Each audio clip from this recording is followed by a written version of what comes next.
The great chamber of Xylos pulsed with an ethereal, bioluminescent light, casting long, dancing shadows across the immense obsidian floor. Polished to a mirror sheen, it reflected the somber visages of the assembled Xylosian High Council, their crystalline exoskeletons shimmering with a spectrum of subdued blues and violets. Above them, a celestial panorama, a rendered simulation of their home star system, a constant reminder of their place and their perceived dominance in the galactic tapestry, hung in the artificially generated ether. The air, thick with the scent of ozone and a subtle metallic tang, vibrated with the low hum of 1,000 ancient life cycles, a symphony of controlled existence. Archon Kalen, his multifaceted eyes the deepest sapphire, his carapace an unblemished amethyst, stood at the nexus of the chamber, his voice resonating with the gravitas befitting his station. The reports are disquieting. Preliminary sensor sweeps confirmed by scout probes that barely registered the anomaly indicate a singular vessel of immense, almost impossible scale. It has emerged from the void beyond the known borders of the stellar conquered. Its origin, unknown. Its purpose, unknown. He gestured with a multi-jointed appendage towards a vast holographic display that shimmered into existence, depicting not the vessel itself, which remained frustratingly elusive to their advanced sensors, but a swirling nebula of distorted energy, the signature of its transit. Our xenopsychologists postulate a species of unparalleled technological advancement, or perhaps a rogue element from a civilization we have long believed dormant. A murmur rippled through the assembled archons, a collective exhalation of unease. Archon Lyra, her exoskeleton a pale, shimmering silver, her eyes like molten gold, spoke next, her voice a melodic yet sharp counterpoint to Kalen's. Unknown is an anathema to the conquered, Kalen. We catalog, we understand, we assimilate.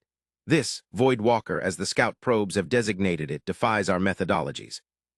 Its sheer mass eclipses any vessel ever conceived within the conquered's millennia of exploration. The energy signature, it's not merely advanced, it's primal, as if it tapped into the very fabric of spacetime and bent it to its will. She paused, her gaze sweeping across the council. Some propose immediate defensive posturing, that we broadcast a clear message of deterrence, that we prepare our fleets. Archon Vorlag, his carapace a dark, somber jade, his voice a rumbling bass, countered, his gaze fixed on the distorted nebula. Deterrence? Lyra, what could we possibly deter with? Our most powerful fleet, deployed at maximum warp, would take cycles to reach its estimated trajectory. And to what end? To greet an unknown entity with aggression. That is the path of annihilation, not diplomacy. The lore of the ancient races speaks of such beings, entities that exist beyond the comprehension of conventional warfare. Perhaps this is one such entity. We must approach with caution, with humility. Humility? Lyra scoffed, the sound like the shattering of delicate glass. Vorlag, you speak of lore, I speak of tangible threat. This vessel has breached our borders without invitation, without any form of communication. It has bypassed our outer defenses like a phantom. If it possesses the capability for such transit, what further capabilities might it possess? Our duty is to protect the conquered, to ensure the continued stability of our civilization. This is not the time for philosophical musings. It is the time for decisive action. Kalen raised a hand, his gesture silencing the rising discord. Both perspectives hold merit. Aggression without understanding is folly, but inaction in the face of potential existential threat is equally perilous. The probe that detected its emergence recorded fragmented data before succumbing to the vessel's spatial distortions. A visual approximation, crude as it is, was rendered. Display it. The nebula vanished, replaced by a silhouette, a gargantuan shadow against the cosmic backdrop. It was less a ship and more a planetoid carved into a weapon. Its form was brutally utilitarian, devoid of the elegant curves and intricate detailing that characterized conquered vessels. It was a blunt instrument, a statement of raw power. Massive, dark plating, seemingly impervious to the probing scans, covered its hull. Protrusions, bristling with what could only be weapon emplacements of unimaginable scale, jutted out at irregular intervals. It was a monument to defiance, a titan of the void. The Xylosians, beings who valued form as much as function, who saw beauty in the intricate dance of light and energy, were struck by its utter lack of aesthetic consideration. It was ugly and profoundly terrifying. The scale, Vorlag breathed, his voice hushed. It is a celestial body given artificial form. Our largest dreadnoughts, our orbital fortresses, they are but pebbles in comparison. The energy readings from its transit alone suggest a manipulation of spacetime that dwarfs our most advanced warp drives by orders of magnitude. And yet, Lyra interjected, her voice regaining its edge, it has made no overt hostile move. It drifts almost as if observing or waiting. Waiting for what? Kalen mused, his gaze unblinking. Our reaction, our first overt step. The fragmented data also included a faint, almost imperceptible signal emission. It was heavily encrypted, far beyond our current deciphering capabilities, but it was undeniably a communication, directed outwards, towards us. A collective silence fell over the chamber. Communication. It was a lifeline, a thread of potential understanding in the vast expanse of the unknown. But the encryption was a barrier, a challenge. We must attempt to decipher it, Kalen declared. Assemble our most brilliant xenolinguists, our most advanced cryptographers. This may be our only chance for peaceful engagement. In the interim, maintain a state of high alert. Deploy scout fleets to monitor its position, but under no circumstances engage. Observe, record, and report. The fate of the stellar conquered may hinge on our next move. The chamber remained silent for a long moment, the weight of the unknown pressing down on every crystalline being. The Titan of the Void, silent and immense, had arrived, and with its arrival, the meticulously ordered universe of the Zalosians had been irrevocably disrupted. Fear, a sensation rarely experienced by such an ancient and powerful civilization, had begun to take root, a cold dread that seeped into the very heart of their collective consciousness. They had encountered something that challenged their deepest assumptions, something that hinted at powers and possibilities they had never dared to imagine. The age of predictable cosmic order was over. Days bled into cycles, each one marked by an agonizing crawl of uncertainty. The Titan of the Void remained on the fringes of their monitored space, a colossal, silent sentinel. Its movements were slow, deliberate, almost languid, as if it possessed all the time in the universe. Zalosian cryptographers, drawing upon centuries of accumulated knowledge and working in shifts that bordered on self-destruction, made infinitesimal progress on the alien signal. The encryption was a labyrinth of unparalleled complexity, interwoven with fractal algorithms and quantum entanglement patterns that seemed to exist in multiple dimensions simultaneously. It was like trying to unravel a cosmic knot tied by a being of pure thought. Meanwhile, the scout fleets maintained their distant vigil. The sensor readings from the Titan were baffling. It showed no discernible means of propulsion in the conventional sense. Its energy signature was a constant, low-level thrum, as if it were simply existing in a state of controlled, fundamental energy. Weapons systems, if they existed, were completely masked, leaving Zalosian analysts to speculate wildly about their nature. Some hypothesized gravity manipulation, others temporal displacement, and a few, more fearful minds, whispered of reality distortion. The vessel itself was a paradox, overwhelmingly massive yet seemingly weightless, technologically supreme yet utterly silent and passive. Archon Kalen convened the High Council again, the tension in the great chamber a palpable entity. The celestial panorama above seemed dimmer, the blues and violets of the Zalosian exoskeletons muted. "The signal," Kalen announced, his voice heavy with a weariness that went beyond physical exhaustion. "We have achieved a partial decryption, not of the entire message, but of its introductory preface. It is rudimentary yet profound." He gestured to the central holographic display, which now showed a sequence of symbols that shimmered and shifted with an alien logic.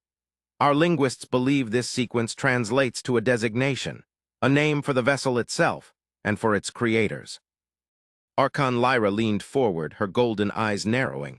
"And what is this designation?" Kalen's sapphire eyes met hers, a somber acknowledgement of the momentous nature of the revelation. "The vessel calls itself the Odyssey, and its creators they refer to themselves as humanity." The name, alien and guttural, hung in the air, devoid of context or meaning. Humanity. The Zalosians had encountered countless species, catalogued thousands, and integrated dozens into the conquered. Each had a history, a culture, a discernible origin. Humanity was a blank slate, a void that mirrored the void from which their ship had emerged. Vorlag, ever the pragmatist, posed the immediate question. "And the content of the partial decryption, does it offer any insight into their intentions?"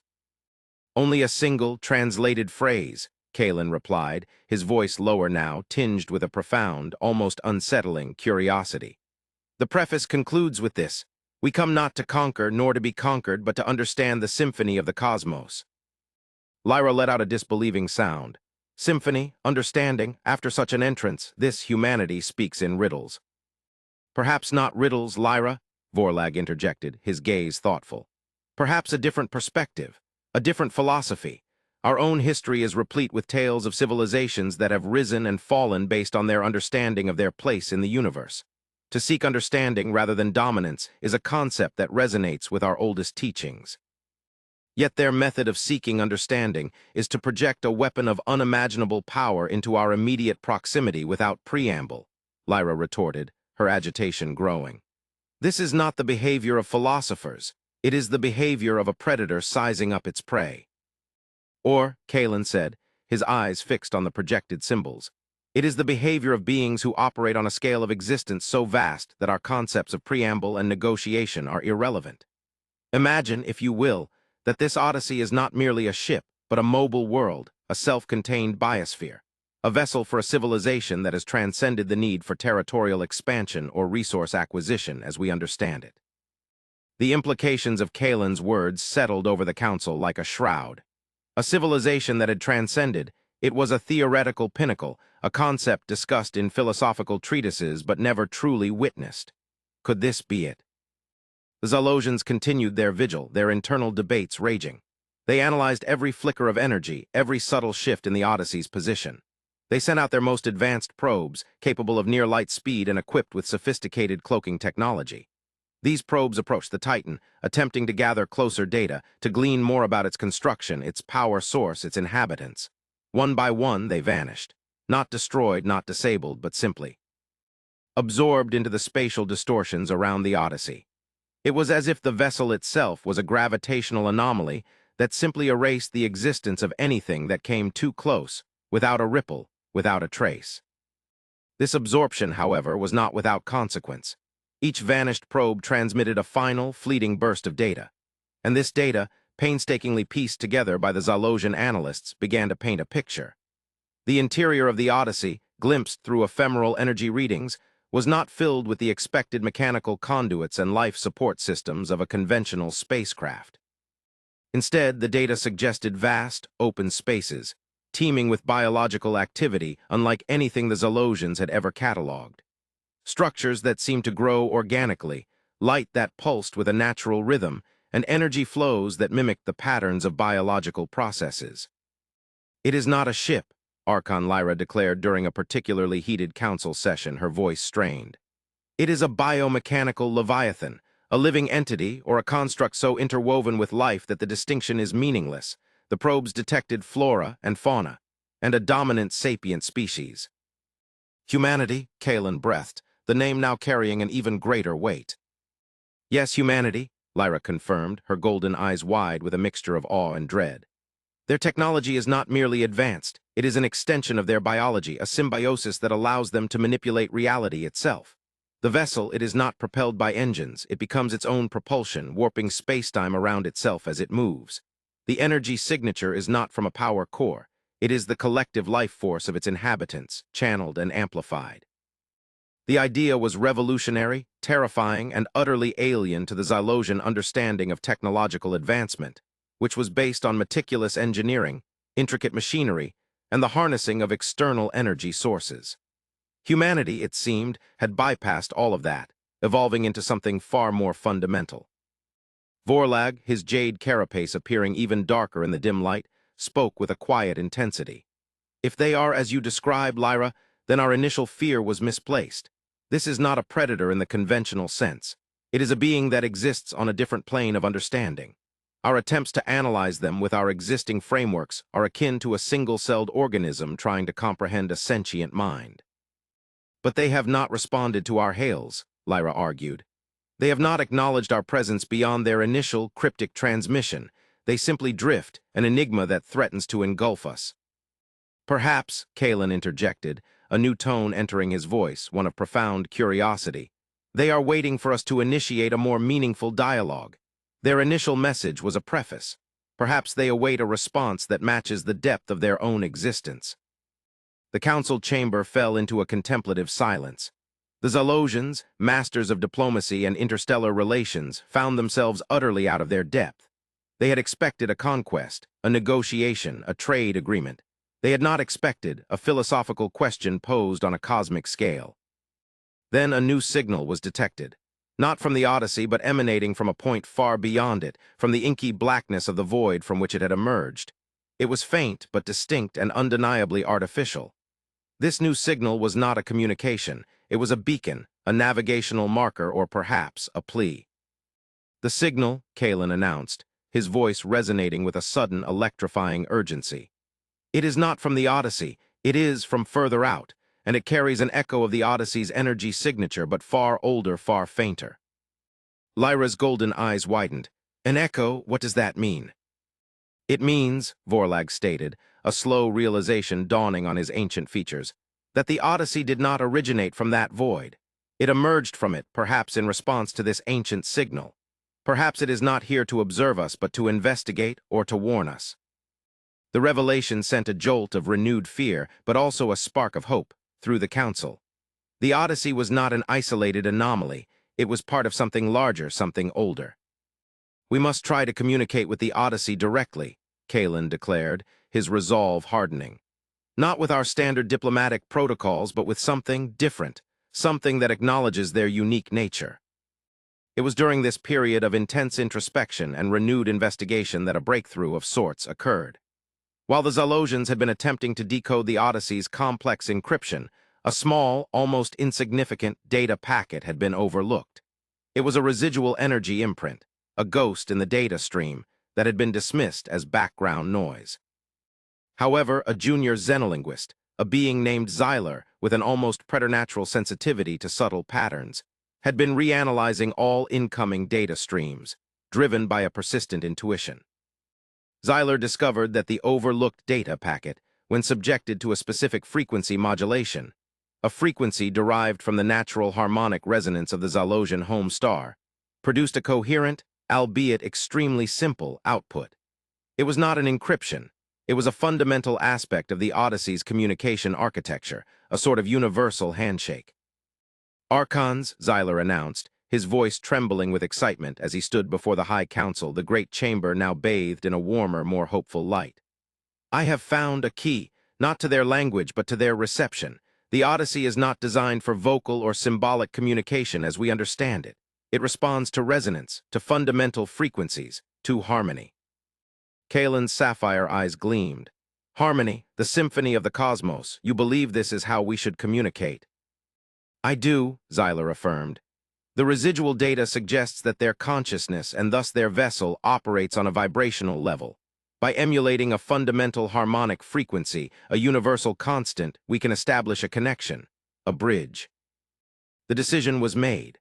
The Zalosians, abandoning their complex protocols and intricate linguistic analysis, focused all their computational power and collective consciousness onto generating a pure, resonant frequency, a single, unwavering tone that echoed the deep, primal hum of their own existence, a harmony they believed might be shared across the cosmos.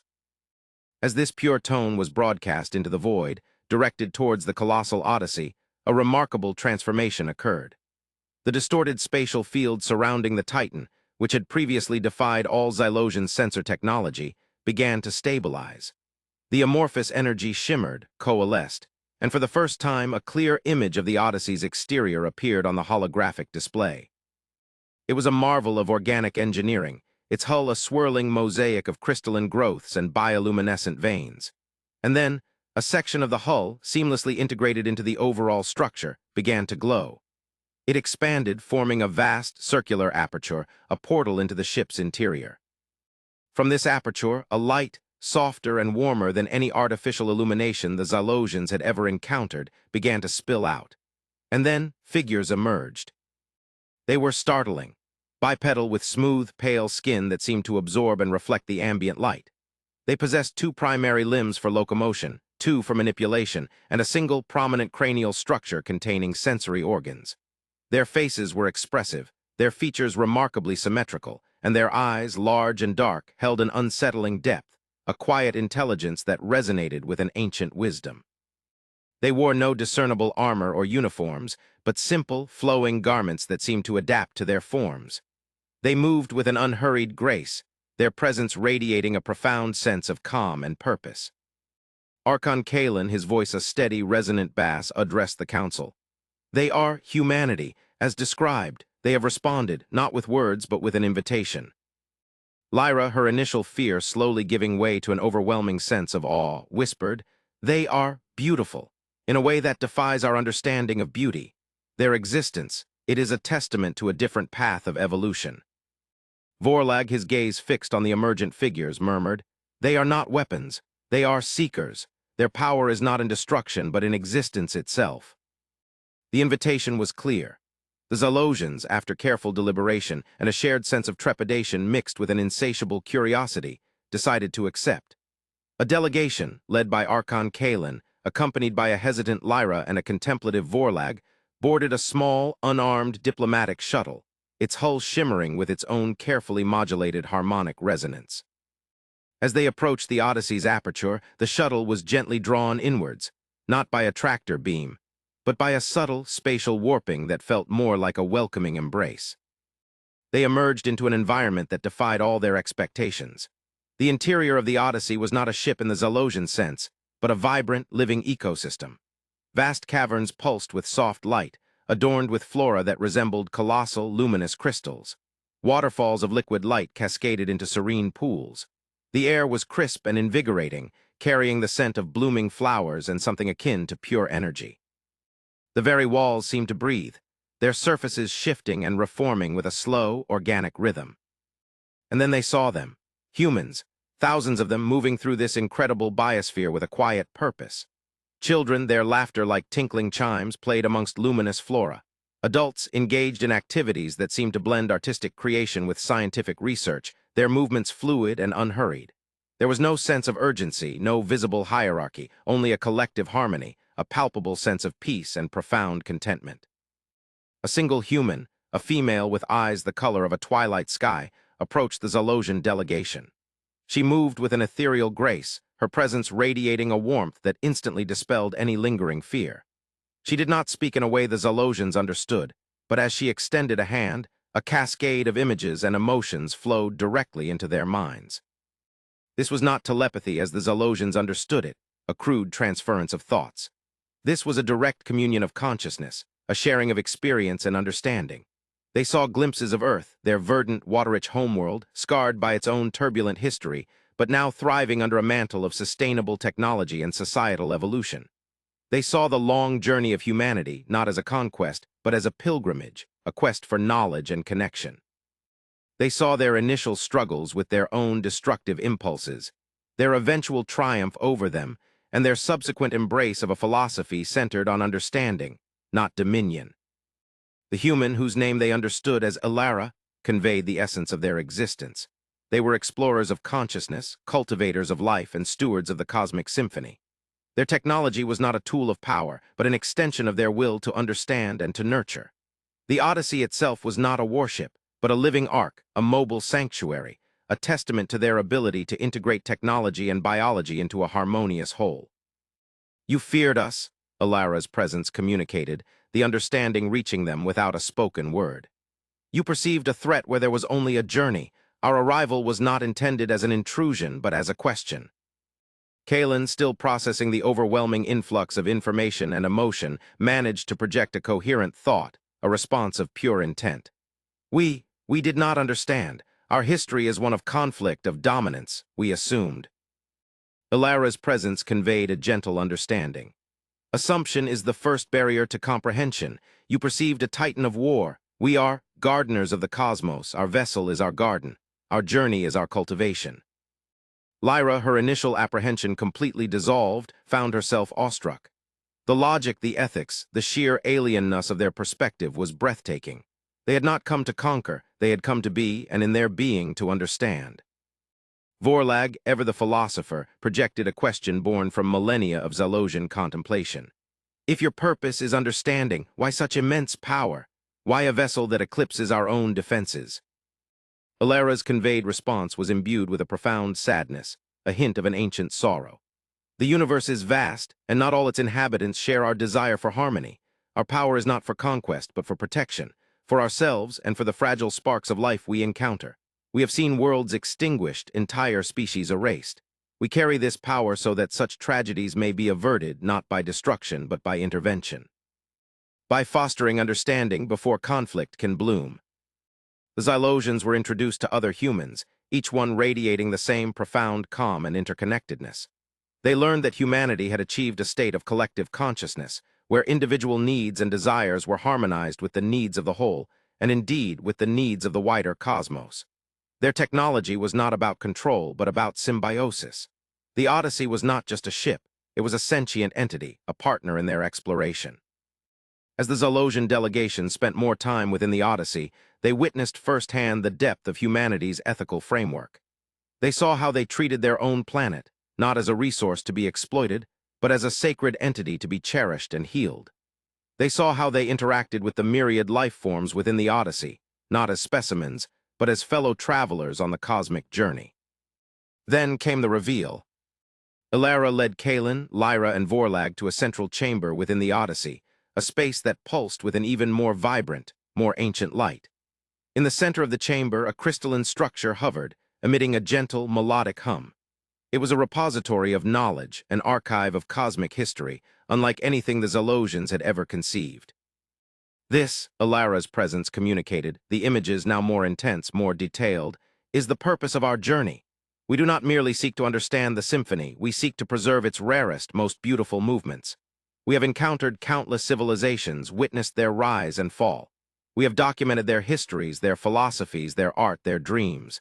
We are the archivists of the cosmos. The Xylosians gazed into the crystalline archive. They saw holographic echoes of extinct species, vast empires that had crumbled to dust, forgotten stars that had burned out eons ago. They saw the rise and fall of civilizations that dwarfed even the Xylosian conquered in age and scope. And then they saw something that sent a tremor of profound understanding and a new, greater fear through their very beings. They saw the Xylosian conquered itself, not as it was now, but as a nascent civilization, a mere flicker in the grand tapestry of time, its future laid bare in the archive's luminous depths. They saw their own triumphs and their own potential pitfalls, their own unique contributions to the cosmic symphony, and their own eventual, inevitable end. But it wasn't just their own species. The archive contained the histories of every sentient species that had ever existed or would ever exist within their observable universe. It was a testament to the transient, yet beautiful, nature of existence. Then Elara focused the archive's energies and a new image formed. It was a signal, ancient and faint, emanating from the furthest reaches of the galaxy. It was the same signal the Xylosians had detected earlier, the one that had drawn the Odyssey from the void. But this signal was not just a marker, it was a plea. This signal, Elara communicated, a deep sorrow resonating within her presence, comes from a civilization that has faced a threat beyond comprehension. A threat that consumes stars, extinguishes galaxies, a silent, inexorable tide of oblivion. We have been following this signal for millennia, gathering knowledge, seeking allies, preparing for a war that dwarfs any conflict you have ever imagined. The revelation was staggering. Humanity, whom they had initially perceived as a potential threat, were not conquerors, not even solely explorers. They were guardians. They had encountered the true titans of the cosmos not as ships, but as existential threats. The Odyssey is not merely a vessel of knowledge, Elara continued, her voice resonating with a newfound gravity. It is also a weapon, a last resort. We have carried this burden for so long, bearing witness to the entropy of the universe, and now we must act. The Xylosians, having come to the Odyssey expecting to confront an unknown power, found themselves on the precipice of a cosmic war, a conflict against an enemy so vast, so ancient, that it made the Odyssey itself seem like a mere whisper. Kalin, his sapphire eyes now filled with a dawning understanding and a new, profound respect, projected his thoughts towards Elara, a sentiment shared by Lyra and Vorlag. We underestimated you. We saw power and we feared destruction. We did not see the weight of responsibility, the burden of witnessing, the courage to face the void itself. We are a young civilization, but we possess a growing understanding of the value of life, of harmony. If you require allies, if your cause is the preservation of existence, then humanity will find allies in the stellar conquered. Elara's presence conveyed a warmth that transcended the vastness of space and time, a quiet gratitude that spoke volumes. The symphony of the cosmos is not meant to be silenced. It is meant to be heard, to be cherished, to be preserved. Your offer is accepted, Archons of Xylos. The journey ahead will be perilous, but together we may yet ensure that the cosmic symphony continues to play. As the Xylosian delegation prepared to depart the Odyssey, a sense of profound unity and purpose settled upon them. They had entered the encounter with fear and suspicion, only to discover a species that embodied the highest ideals of ethical existence and cosmic responsibility. The Odyssey, the Titan-class warship, was not a symbol of conquest, but a beacon of hope in the face of an unimaginable darkness. The universe was far larger and far more complex than they had ever dared to imagine. And in humanity, they had found not just a new species, but a new understanding of what it meant to exist and to protect the precious, ephemeral beauty of the cosmos. Their journey had just begun.